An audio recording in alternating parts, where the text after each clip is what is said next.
నమస్కారం. ఇవాళ మనం మెడికల్ ఆస్ట్రాలజీ సిరీస్లో ఇవాళ ఇరిటబుల్ బౌల్ సిండ్రోమ్ ఐబిఎస్ ఈ వ్యాధి గురించి, దాని యొక్క మానసిక మరియు ఆస్ట్రలాజికల్ కాంబినేషన్స్ వేటి వల్ల ఈ వ్యాధి వస్తుంది అనేది మనం తెలుసుకుందాం. ఐబిఎస్ అనేది ఉదరంలో కొంత ఇన్ఫ్లమేషన్ ఉంటుంది, అలాగే పేగుల్లో ఇన్ఫ్లమేషన్ ఉంటుంది. వీరికి డయేరియా కానీ లేదా సివియర్ కాన్స్టిపేషన్ కానీ రెండు లక్షణాలు కూడా వారిలో కనిపించవచ్చు, లేదా ఒక లక్షణం ఖచ్చితంగా ఉండవచ్చు. ఇలాంటివి మనం వారిలో గమనించవచ్చు. వారు మానసికంగా కూడా ఇబ్బంది పడుతూ ఉంటారు, డిప్రెషన్కి లోనవుతూ ఉంటారు. ఇది కూడా ముఖ్యమైన ఐబిఎస్ లక్షణాల్లో మనం చూడొచ్చు. ఎందుకంటే వీరికి న్యూట్రియంట్స్ అనేది అబ్జార్ప్షన్ తగ్గిపోతుంది. ఆ తగ్గిపోవటం వల్ల వీరు వీక్ అయిపోయి డిప్రెషన్కి లోనవుతారు. సాంఘికంగా కూడా వీరు బలవంతులుగా కనిపించరు, బాగా వీక్ మనుషుల్లాగా కనిపిస్తూ ఉంటారు. అయితే ఈ వ్యాధి రావడానికి సైకలాజికల్ కారణాలు, అంటే మానసిక పరిస్థితి ఈ వ్యాధిగ్రస్తుడికి ఎలా ఉంటుందంటే, మేము జీవితంలో అణిచివేయబడ్డాము అనే ఫీలింగ్ బాగా ఎక్కువగా ఉంటుంది.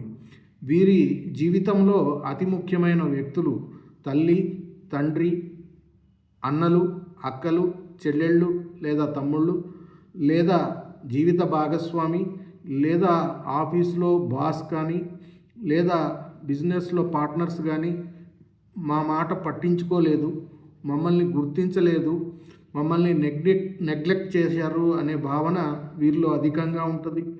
అలాగే వీరెప్పుడూ కూడా జరిగిపోయిన సంఘటనలే పదే పదే తలుచుకుని వాటి నుంచి దుఃఖాన్ని, కోపాన్ని కూడా వీరు ఆపాదించుకుంటూ ఇంకా మానసికంగా కృంగిపోతారు.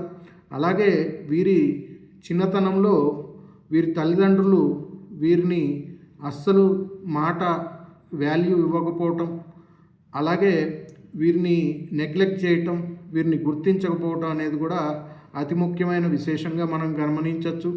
వీళ్ళు ఎప్పుడు కూడా మా తల్లిదండ్రులు లేదా మా జీవిత భాగస్వామి లేదా నా జీవితంలో అతి ముఖ్యమైన వ్యక్తులు ఎవరు నన్ను సపోర్ట్ చేయలేదు, నేను వర్త్లెస్గా ఉన్నాను అనే భావంతో ఎక్కువగా ఉంటారు. అంటే వీరి యొక్క టాలెంట్ని తల్లిదండ్రులు గుర్తించలేదు, లేదా అతి ముఖ్యమైన జీవిత భాగస్వామి కానీ, బాస్ కానీ, లేకపోతే పార్ట్నర్ కానీ గుర్తించలేదు అనే ఫీలింగ్ ఎక్కువగా ఉంటుంది. అండ్ వీరికి ఎప్పుడూ కూడా ఫ్యూచర్ గురించి ఆందోళన ఉంటుంది. ఏం జరిగిపోతుందో, ఏం జరగబోతుందో, అన్నీ నెగిటివే జరుగుతాయి, నాకు ఎప్పుడు కూడా పాజిటివ్ జరగదు, ఏదో ఒక ఆందోళన, ఫ్యూచర్ గురించి ఆందోళన, ప్రతిదీ కూడా నెగిటివ్ ఆలోచనలోనే ఉండిపోతారు. అంటే ఇక్కడ ఏంటంటే మనసు, మైండ్ సంతోషం కావాలని కోరుకుంటుంది, కానీ బాడీ డిఫరెంట్ రియాక్షన్ ఇస్తుంది. అంటే ఏదో ఒక నీరసాన్నో ఏదో ఒకటి ఇచ్చి వీరి మైండ్ని లో ఉన్నటువంటి ఆనందం పొందాలనే భావాన్ని ఆ నీరసమో లేకపోతే ఆ బాడీ పెయిన్స్ వాళ్ళని అది చేయనీయకుండా చేస్తుంది. అంటే బాడీకి మైండ్కి సింక్రనైజేషన్ అనేది వీళ్ళలో కోల్పోతారు. బాగా గ్యాప్ ఉంటుంది, బాడీ మైండ్ సింక్రనైజేషన్ పూర్తిగా దెబ్బతిని ఉంటుంది వీళ్ళకి. అలాగే నేను ప్రతి విషయంలో కూడా, నా పిల్లల విషయంలో కానీ, నా జీవిత భాగస్వామి విషయంలో కానీ, లేదా ఇతరత్ర అన్ని విషయాల్లో ప్రతిదీ నా కంట్రోల్లో ఉంటేనే నేను సేఫ్గా ఉంటాను అనే భావన వీరిలో ఎక్కువ. కాబట్టి ప్రతిదీ కంట్రోల్ చేయడానికి ట్రై చేస్తారు. ఎప్పుడైతే వీరు కంట్రోలింగ్ అనే ప్యాటర్న్ నుంచి పక్కకు వెళ్తారో జీవితంలో అన్నీ కోల్పోయినట్టుగా ఫీల్ అయిపోయి ఇంకా తీవ్రమైన డిప్రెషన్కి వెళ్ళిపోతారు. వీరికి యాంగ్జైటీ, డిప్రెషన్ అనేది కామన్గా ఉంటూ ఉంటుంది. ఎప్పుడైతే వీరి యొక్క మానసిక స్థితికి దెబ్బ తగులుతుందో, అంటే ఎప్పుడైతే ఈ కంట్రోల్ ఫ్యాక్టర్ అనేది తగ్గిపోతుందో వీరిని వీరు జనాల నుంచి ఐసోలేట్ అయిపోయి ఎవరితోనూ కలవకుండా పూర్తిగా డిప్రెషన్కి లోనై మంచం పడతారు. ఇది ఐబిఎస్ యొక్క మానసిక ఐబిఎస్ ఉన్నటువంటి వ్యక్తుల యొక్క మానసిక పరిస్థితి. ఇది విపరీతంగా బాధిస్తుంది. సొసైటీలో వీరికి ఉన్నటువంటి పేరు ప్రతిష్టలను కూడా అది ఎఫెక్ట్ చేస్తుంది. ఇది ఆటో ఇమ్యూన్ డిసీజ్. దీనికి మెడికల్గా ఏం కారణాలు లేవు. కాబట్టి ఈ ఐబిఎస్ వచ్చినోళ్ళు వీలైనంత మట్టుకి వీరు ఇన్నర్ చైల్డ్ హీలింగ్ అనేది తీసుకోవాలి. ఇన్నర్ చైల్డ్ హీలింగ్ అయినప్పుడు మాత్రం వీరికి కొంత రిలీఫ్ ఉంటుంది. అలాగే ఈ ప్యాటర్న్ చిన్నతనంలో వీరి తల్లిదండ్రులు వీరి పట్ల ఏదైతే ప్రవర్తించారో ఆ ప్రవర్తించిందే వీరు పెద్ద అయినాక వీరి జీవిత భాగస్వామి కానీ, వీరి బాస్ కానీ, వీరి ఇతరత్ర పర్సనల్ రిలేషన్షిప్స్లో ఎవరెవరితో అయినా ఇది రిపీట్ అయ్యే అవకాశం ఎక్కువ ఉంటుంది. మిస్ట్రీట్మెంట్ జరుగుతుంది. మమ్మల్ని తొక్కేశారనే భావన వీరికి అధికంగా ఉంటుంది.